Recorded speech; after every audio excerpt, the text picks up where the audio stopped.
और गोली का जवाब तोप से मिलेगा। और वही हुआ। उसके बाद कोशिश की अमेरिका के जरिए युद्ध विराम रुकवाने की। अमेरिका ने फ़ोन किया, भारत ने कहा कुछ नहीं, अगर युद्ध विराम चाहिए तो पाकिस्तान से कहिए वो फ़ोन करे, और किसी के कहने पर नहीं होगा। तो पाकिस्तान के डीजीएमओ ने फ़ोन किया हमारे डीजीएमओ को, हमारे डीजीएमओ ने फ़ोन उठाने से मना कर दिया। दोपहर बाद शाम को फ़ोन उठाया।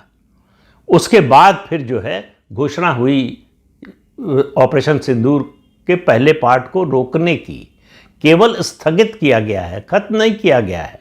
ऑपरेशन सिंदूर अभी जारी है, जिसका श्रेय डोनाल्ड ट्रंप बताते हैं कि 40 बार ले चुके हैं। भारतीय पक्ष की ओर से इसकी घोषणा होने वाली थी, उससे कुछ समय पहले डोनाल्ड ट्रंप ने घोषित कर दिया कि हमने युद्ध रुकवा दिया। उनको किसी ने पूछा नहीं। यहाँ तक कि अब तो पाकिस्तान भी मना कर चुका है कि अमेरिका के राष्ट्रपति डोनाल्ड ट्रंप की इस ऑपरेशन सिंदूर को रुकवाने में कोई भूमिका नहीं थी। लेकिन डोनाल्ड ट्रंप कहाँ मानने वाले, उनके ईगो का सवाल है। उनको लगता है कि कोई मना कैसे कर सकता है, भारत जैसा देश कैसे मना कर सकता है उनको। लेकिन अब उनको समझ में आ रहा है कि भारत बदल चुका है, ये नरेंद्र मोदी का देश है, ये नरेंद्र मोदी का दौर है। यहाँ भारत किसी से झुक कर बात नहीं करता। भारत की जो सैन्य शक्ति है और उसके साथ साथ आर्थिक शक्ति, इस समय दुनिया में उन्हीं देशों की कदर है, उन्हीं देशों का प्रभाव है जिनके पास ये दोनों शक्तियाँ हों, सैन्य शक्ति और आर्थिक शक्ति, जो भारत के पास है। भारत के पास दुनिया की चौथी सबसे बड़ी फौज है। उसके अलावा भारत दुनिया की चौथी सबसे बड़ी अर्थव्यवस्था है।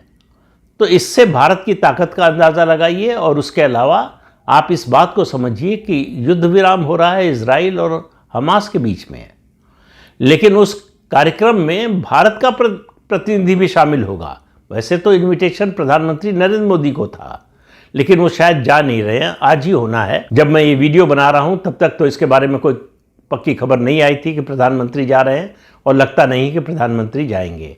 कोई प्रतिनिधि जाएगा भारत सरकार का, ये तय है। तो और उसके अलावा रूस यूक्रेन युद्ध, पूरी दुनिया की नज़र है कि इसे अगर कोई रुकवा सकता है तो सिर्फ भारत रुकवा सकता है। रूस के राष्ट्रपति व्लादिमीर पुतिन दिसंबर में भारत आने वाले हैं, और ये अटकलें हैं, कोई इसके बारे में किसी के पास कोई पुख्ता जानकारी नहीं है। ये कहा जा रहा है कि दिसंबर में जब वो आएंगे तो उस दौरान हो सकता है रूस यूक्रेन युद्ध रोकने की या उसके बारे में, उस दिशा में आगे प्रगति की कोई घोषणा हो।